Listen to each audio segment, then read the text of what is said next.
Hey guys, welcome back. Today we're going to start phase 1 of our laundry room remodel.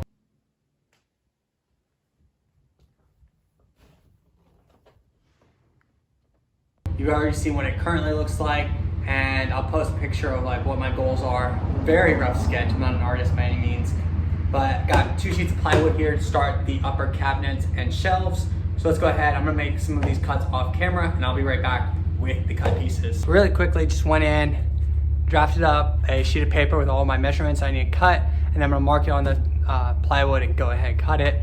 As you can see, got a couple cuts I gotta make, so let's go ahead and jump into it. So I don't have a circular saw sled to make this super easy, so what I'm using is I'm using a level with 2 clamps, and then on the circular saw there's a ruler in front, but I always like to use my tape measure just to make sure everything's accurate and just make sure this is nice and square. But for this one, it's 1.5 inches from this edge of the circular saw sled to the blade cut line. So all my measurements I'm gonna add 1.5 inches to.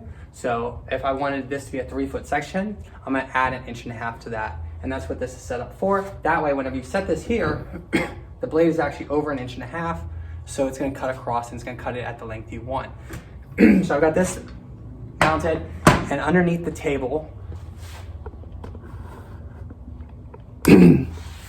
I've got 2 table saws on this side, and I've got 2 on this side. So whenever I make this cut, it's gonna be resting on the table saws still. That way I don't have to worry about it dropping. And then also once I cut a little ways in, I'm gonna use this clamp to pinch my cut point here to make sure it stays and it doesn't warp the boards and cause any issues there. So just a couple quick tips to make this go a little bit smoother for you.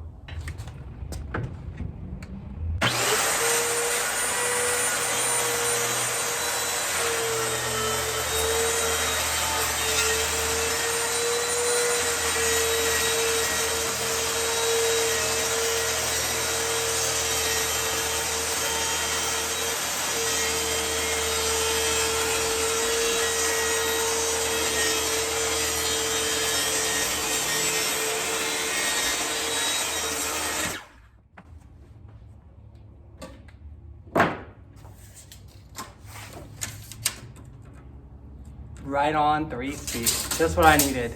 That's a great way to start the day when every first cut actually works well. So, time to make a ton more cuts. All right guys, so I don't have the best equipment to be building cabinets with, but one quick trick to get a little bit better of a finish is if you tape the edge that you're gonna cut.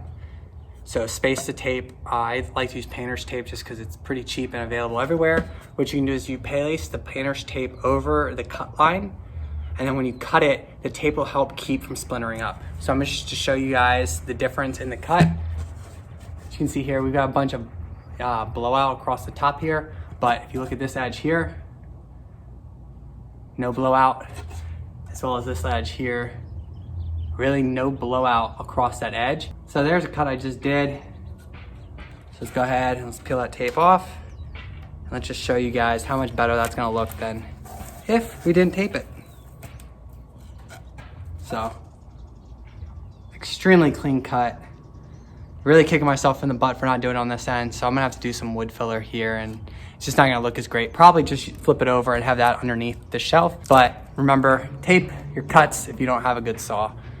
And if you have an old blade and you just don't have time to go get a new one. All right, so I've got the back piece cut and the 2 side pieces cut. So I'm gonna go ahead and attach those. And then I've got the bottoms and tops cut as well, so I can go ahead and attach those. So really quick, what I'm gonna do is I'm gonna use this Hardware Jig for pocket holes, and I'm gonna put a total of 6 pocket holes on each side to hold on the side plates, 2 at the bottom, 2 at the top, and 2 in the middle. And that's just because this has got the double template on it, so it's just gonna be easier to do it that way. Super simple to use. So I'm gonna go ahead and show you really quick what we're gonna do. So in order to set up the bottom piece, what we need to do is make sure we have this set to the correct depth. So it's got 3 sizes for us: 1/2 inch, 3/4 inch, and 1.5 inches. So I've already set this to 3/4 inch. If it was different, you just change these bottom sides and just slide them back or forward depending on your material thickness. And that allows you just to set this down on your wood and slide it to the edge. The second thing you're gonna do is set the depth on the drill bit. Again, there's just a little set screw right here. You're gonna take that out and adjust this forward or back to line it up with the depth that you need it to go in. Again, I'm gonna be right in the middle because I'm doing 3/4 of an inch material. So I'm gonna go ahead and put this in my drill bit and drill these holes.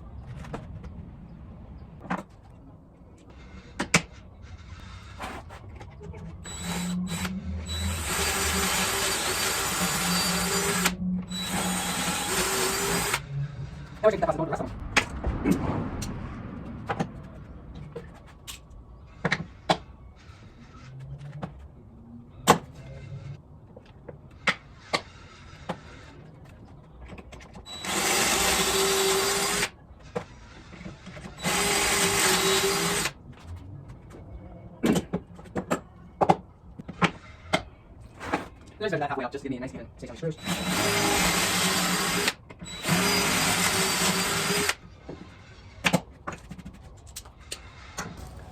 So let's go ahead and show you guys what we're doing here. So we've got a couple pocket screws here, a couple pocket screws here, and then 2 down there. And what that's going to do is allow us to anchor in our side plates. So same thing on this side.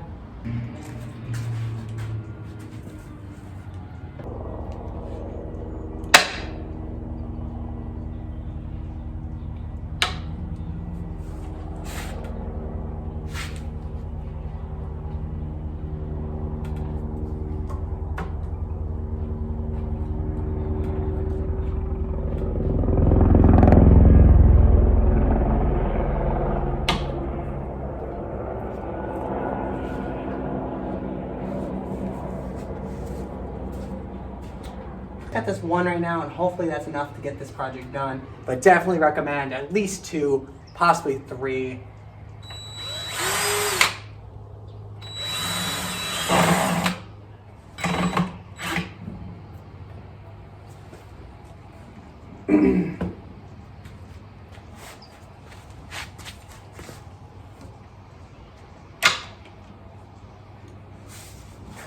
I'm only doing one on that corner, and then I'm going to do one on this end just to get it taken care of so I don't have to worry about it anymore.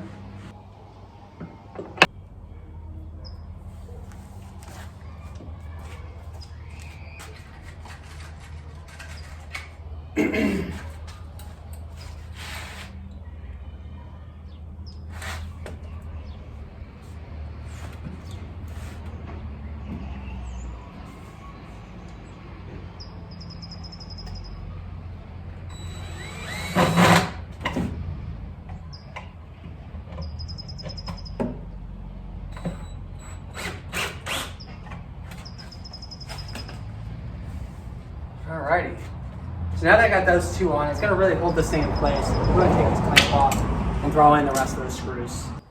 Show you guys what that looks like. We've got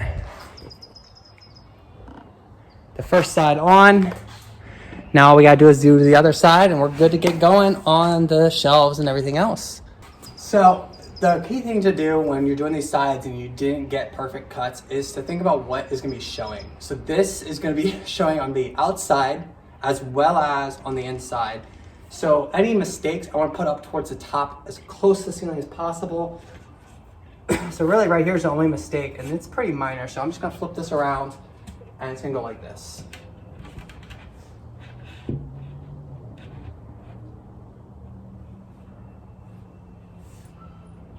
So let's go ahead. I'm going to do the same thing I did on the first one. Lay it down, put a beaded glue, and then get that first and second screw in, and then I can stand it up on its side and just screw in the rest of them. So we've got our first 2 sides put on, as well as our back plate. The reason why we put the pocket screws on the back side is because it's going to be up against the wall, so you won't be able to see them. So the goal here is to eliminate as many screw holes as we can see. So for example, whenever I put on the top, I'm gonna screw it in from the top. That way I can hide any screws you'd see from the inside, as well as, since this is gonna go in the corner of our unit, this side I can put any screws that I want into, but this side I wanna try to keep screwless as possible. That way it looks a little bit cleaner and more professional. All right guys, so I just realized I made a mistake on the inner top, bottom, and shelves. I made the same width as the back plate, so everything fits in there nice and snug. However, I forgot to take out the dimensions of this back panel. So whenever I go to put this in, the problem I'm having is it doesn't have enough space to go back because I've got 3/4 of an inch here to accommodate because of the 3/4 inch back panel. So I'm gonna go ahead and I'm gonna rip off 3/4 of an inch off of all of these, and I'll be right back to where we can start installing them.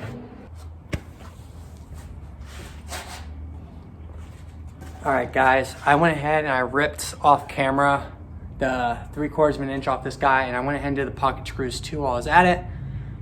And these pocket screws, again, are gonna be facing up, so they'll be touching the ceiling once this is done, so we won't see these at all. So I'm gonna go ahead and attach this. Again, we're gonna put a little bit of wood glue around the edge just to make sure we got a nice, good seal.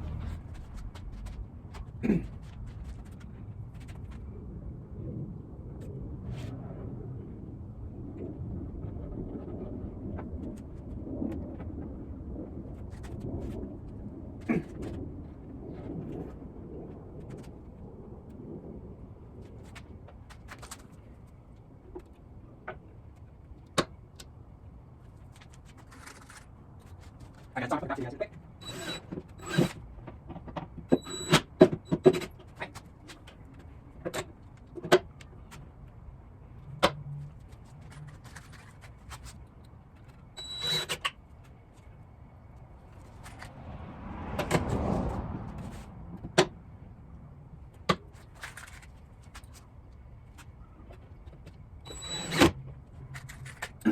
But it's two things, but cheaper, which versions and right, so gotta be doing that.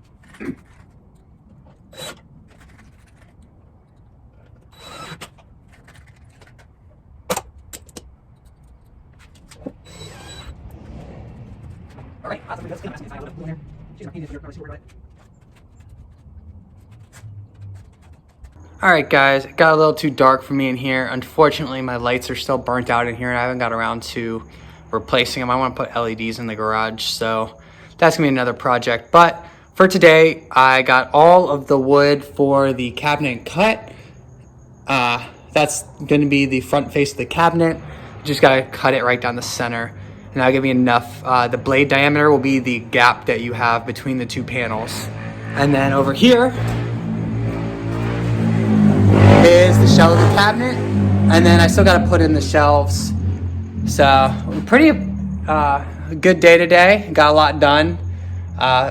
Realized that a 4x8 does not fit super well into a Toyota 4Runner, but overall I'm pretty happy with how today went, and hopefully I can get this completely finished up this week after work, and then next weekend we can go ahead and install this and start on the shelving units that are gonna go just to the left of it.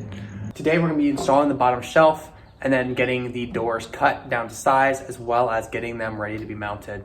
So hopefully we can get all that done, and then I know I gotta go to Home Depot to get some dowel rods to finish up this project, because my general rule of thumb is if I can do a project in under 3 trips to Home Depot, I'm doing a pretty good job. Unfortunately, I'm not the best planner. I'd rather just play it by ear and get this thing going.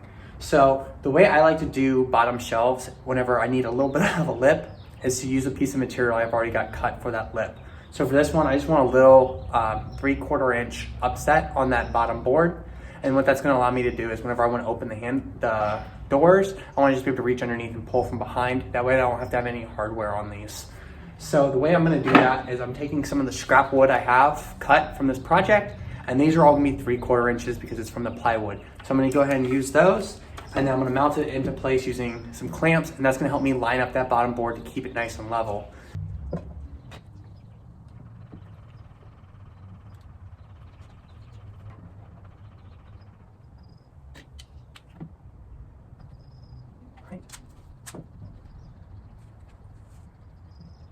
All right, I already did it, but just to show you guys, we've got the pocket screws, 2 on each side. So we know that's gonna go towards the bottom and down. So let's just make sure that this thing fits and we don't need to do any last minute adjustments. It fits in there nice and snug. Don't need a lot because those pocket screws are really strong, but it's just a good idea to, add a little bit of extra support when you can.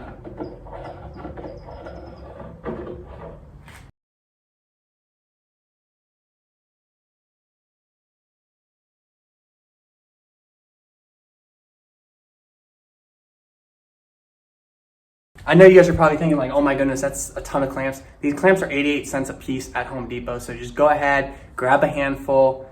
They'll come in handy on a ton of different projects. And then the last one we want to do is I'm going to use this clamp because I got it. Make sure it's nice and snug with that bottom board. Clamp it in and we are good to go ahead and start mounting this thing in.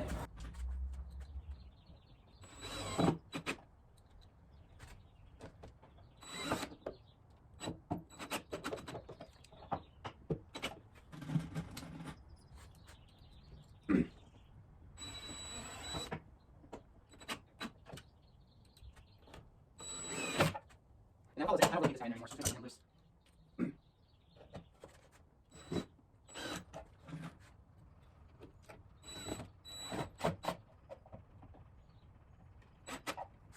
Alright, and then we're going to get these clamps.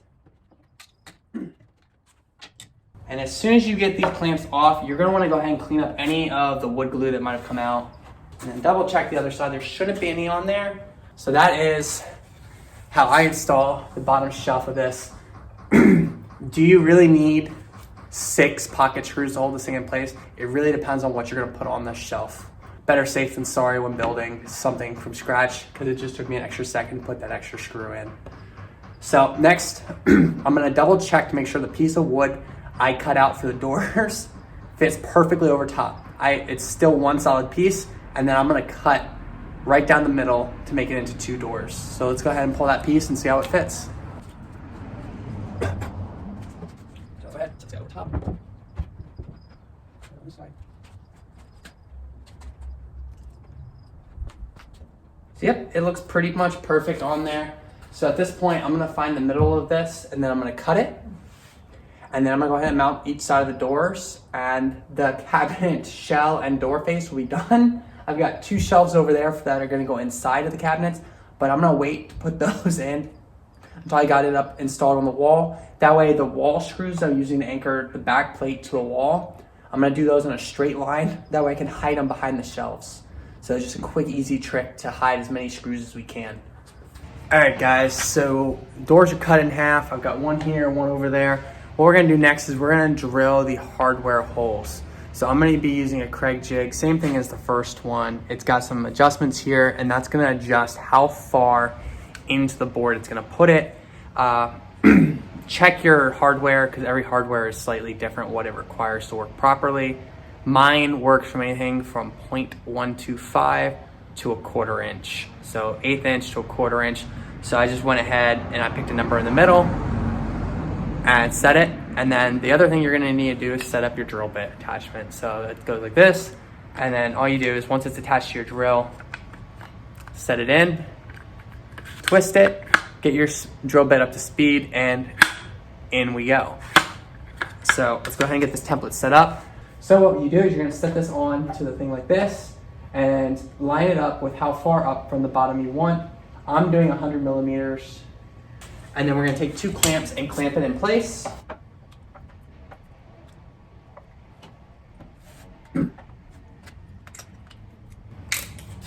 Into the chuck.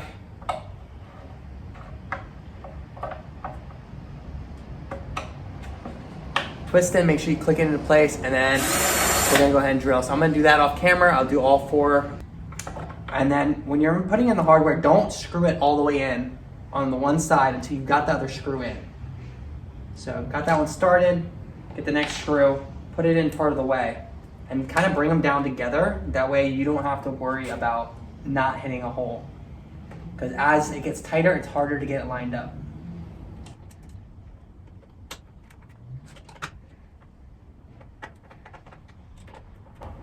So just doing a couple rotations on each side, and that's gonna give us the best results.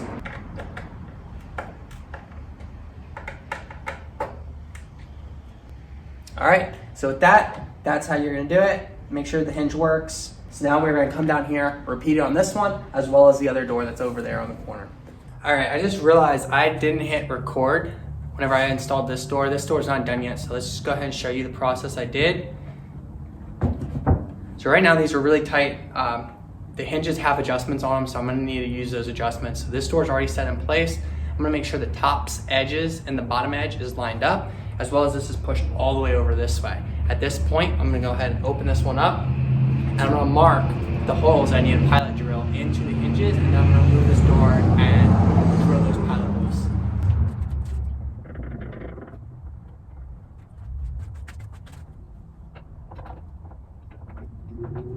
And then we can remove it.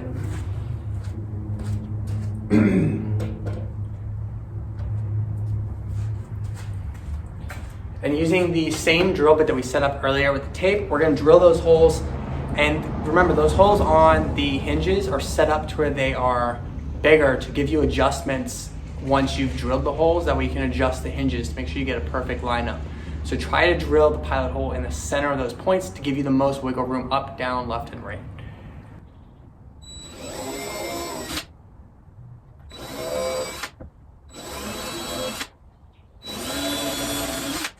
And same thing with hinges.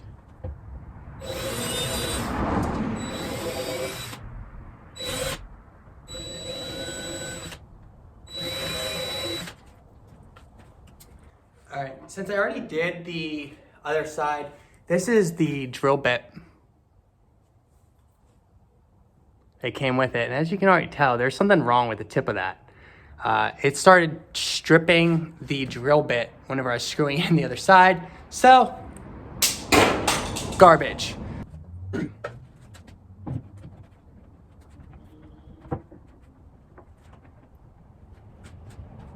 All right, one key thing to remember is the hinges are going into this wood.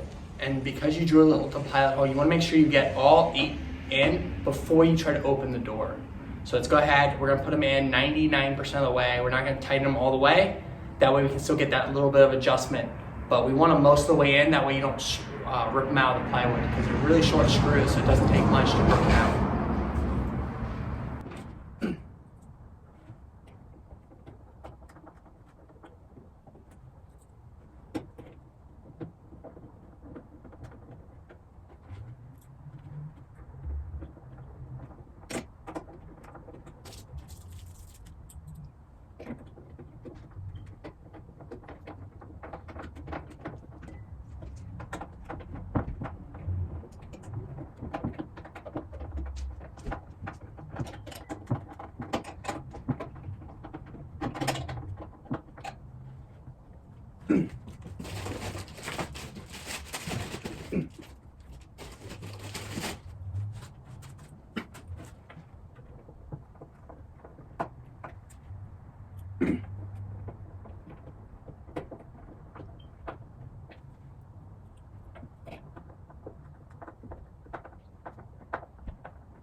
All right. Whew. They go in pretty easily. A little bit of torque, a little bit weird just because of trying not to put my butt in the camera, but boom, nice cabinet doors.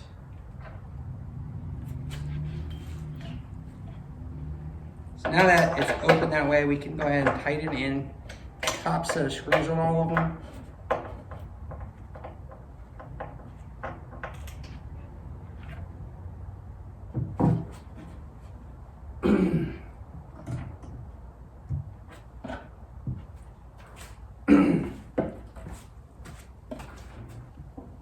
And we're just gonna make some fine-tune adjustments now. So tighten everything in.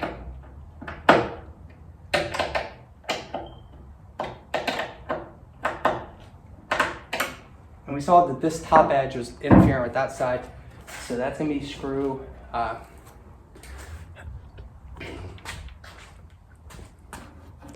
So there's 2 screws here, one for in and out, one for up and down.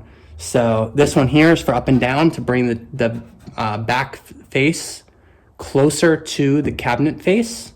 And then this screw is gonna shift it forward and backwards. All right, guys, moment of truth. Home. All All right, guys, we're back. We're gonna be doing the final steps today. We've got to sand it down. I'm just gonna go straight to 220 grit because there's not much to it. I already did a rough sand on any of the areas that I did any wood filler on. So we're gonna do 220 grit on this, and then I'm gonna do some pre-stain conditioner. The reason why we're gonna be doing that is because this is birch plywood. So in order to get a better finish to it, we're gonna go ahead and use some pre-stain conditioner. And then birch doesn't really take dark stains very well, but we're gonna be using a light stain. Originally, these cabinets were gonna be painted white, but that changed after I started the project. So we'll make it work, we'll make it look good. And then of course, we're gonna finish off with some polyurethane. We're gonna go upstairs, install it, and then we'll put in the last 2 shelves in this project. This first cabinet will be done. And then we can do the shelves just to the left of it, and then we'll start on the lower section. So let's get started.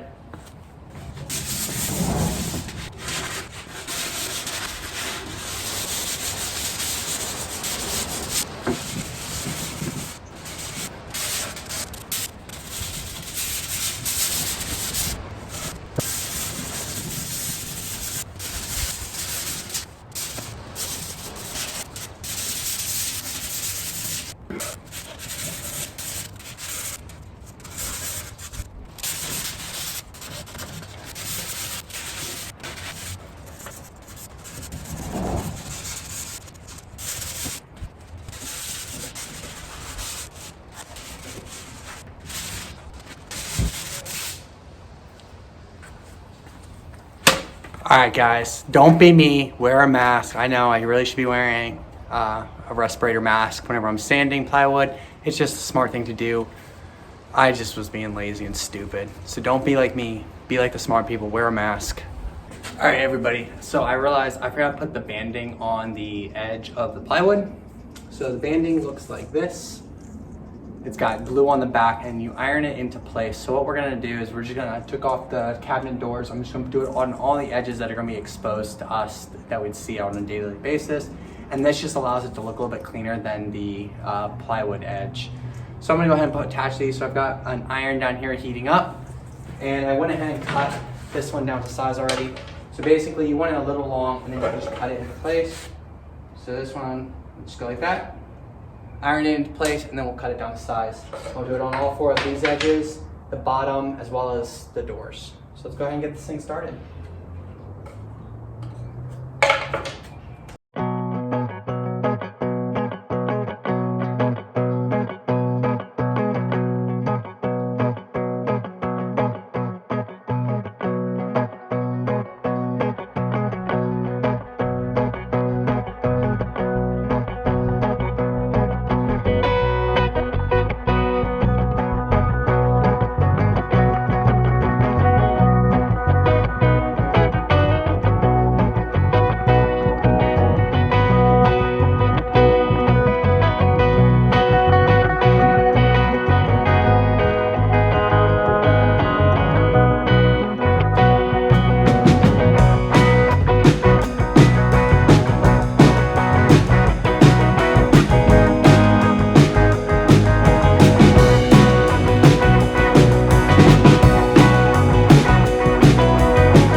And that's how you apply the banding to the edge of this. So we're just gonna go ahead and turn off the camera, and I'm gonna crank out the rest of these edges, and then we can start pre-staining it. So I'll go ahead and I'll come back right before I start the pre-stain process. All right, guys, so I've got everything sanded down. I've got the live band added onto all of the edges. I had a little bit of blowout here, so I went ahead and glued back in that piece and put a little bit of wood filler on it. So that just needs to dry. So I'm gonna start over here. I'm gonna be using some Minwax pre-stain wood conditioner. And that's gonna help really make the color of these boards pop and be uniform once I add in the stain. So I'm gonna go ahead and start with that. I'm gonna apply it with a foam brush. You're supposed to use a rag. I don't like doing that, a little bit messier. And I feel like I get a little bit more control with a brush. That's what I like to use. So let's go ahead and pop this thing open, and we're gonna do 1 coat of this on all the edges, even the stuff that's not gonna be exposed, just in case the stain gets to that spot, it doesn't seep in and cause any weird coloring. So I'll come back in a minute to show you guys the finished product. All right, really quick, just to show you guys the difference. If you look there, that's been painted both sides. And then if you come over here and look at that, it makes it a little bit darker. That's what the pre-stain looks like. It's kind of like a milky color to it.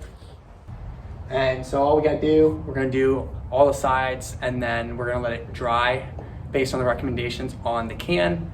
And then we'll come back, we'll put 1 layer of stain on it. We'll see how that looks. We might even do 2 layers of stain. I haven't really decided on that yet, so let's see what happens.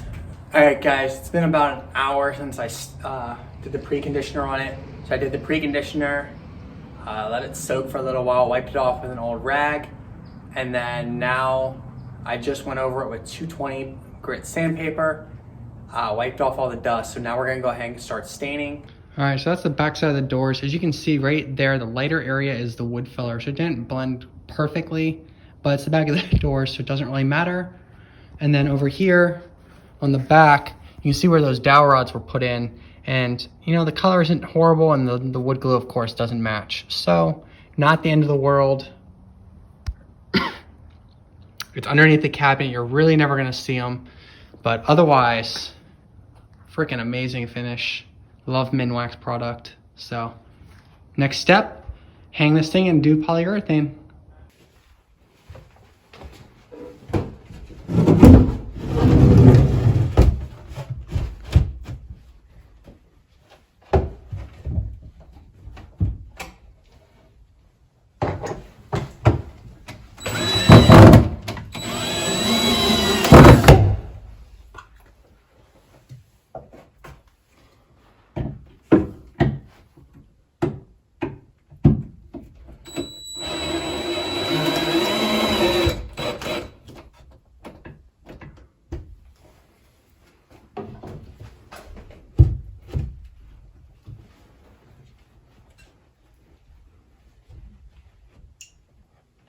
All right, that's good enough for now. Did I hear you say